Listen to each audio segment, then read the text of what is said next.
लेकर के अलर्ट जारी किया गया है। बिहार में मौसम विभाग ने अलर्ट जारी किया है। कल से तापमान बढ़ने का अलर्ट है। 30 से 40 आपको बता दें कि 30 से 40 किलोमीटर की रफ्तार से हवा चलेगी और औरंगाबाद, रोहतास में बारिश का अलर्ट है। जमुई और बांका और भागलपुर में भी बारिश का अलर्ट जारी किया गया है। इधर नवादा, कैमूर और गया में भी गया और मुंगेर में भी अलर्ट जारी किया गया है। साथ ही साथ आपको बता दें कि लखीसराय में भी बारिश को लेकर के मौसम विभाग ने अलर्ट जारी किया है।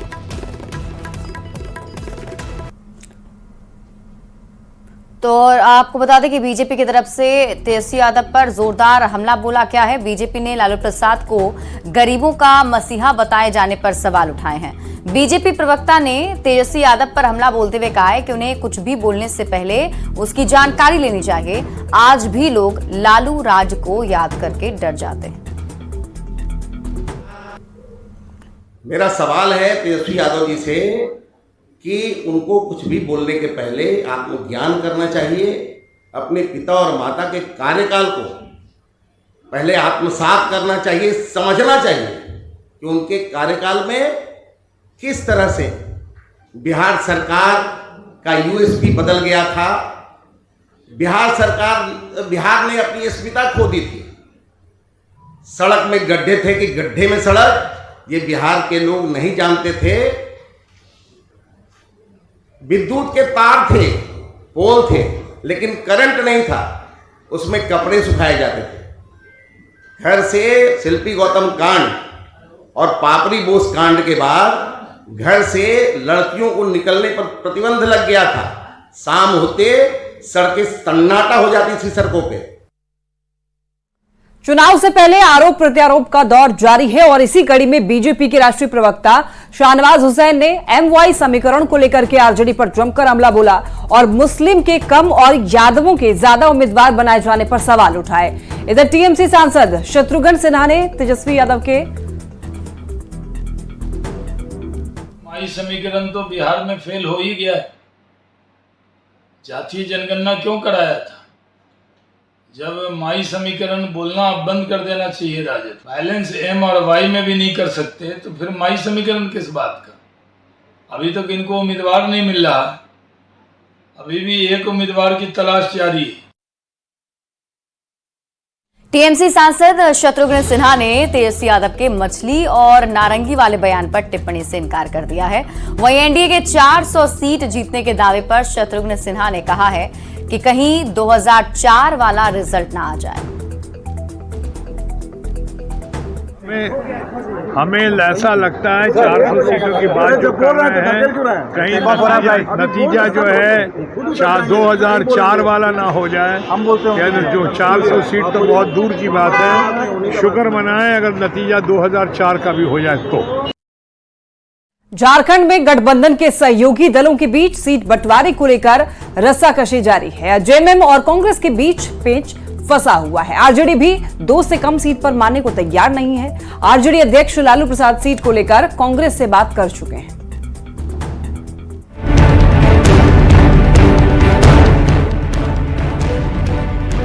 झारखंड में इंडिया गठबंधन का सीट शेयरिंग का फॉर्मूला सुलझने के बजाय दिन प्रतिदिन उलझता ही जा रहा है।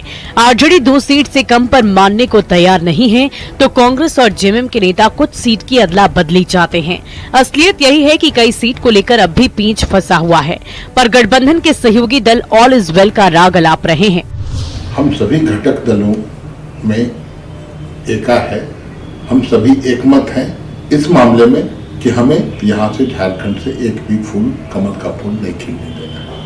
लक्ष्य एक है, हम लोग का निशाना एक है। तमाम बातें दिल्ली में पूरी हो चुकी है। उसके बाद किन लोग इस प्रकार का दावा कर रहे हैं, वो कौन लोग हैं इंडिया गठबंधन के अंदर, हमें यह समझ से परे है। क्योंकि इंडिया अलायंस या किसी राजनीतिक दल का सिर्फ अलायंस नहीं है, बल्कि यह हिंदुस्तान बचाने की अलायंस है।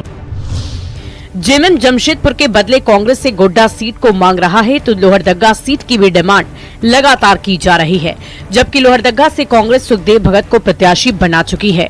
कांग्रेस पर सिर्फ जेएमएम का ही दबाव नहीं है, निर्दलीय विधायक सरयू राय भी धनबाद सीट से कांग्रेस से बार बार समर्थन मांग रहे हैं। यही नहीं, पलामू सीट पर उम्मीदवार उतार चुकी आरजेडी भी कांग्रेस पर चतरा सीट छोड़ने का प्रेशर बना चुकी है।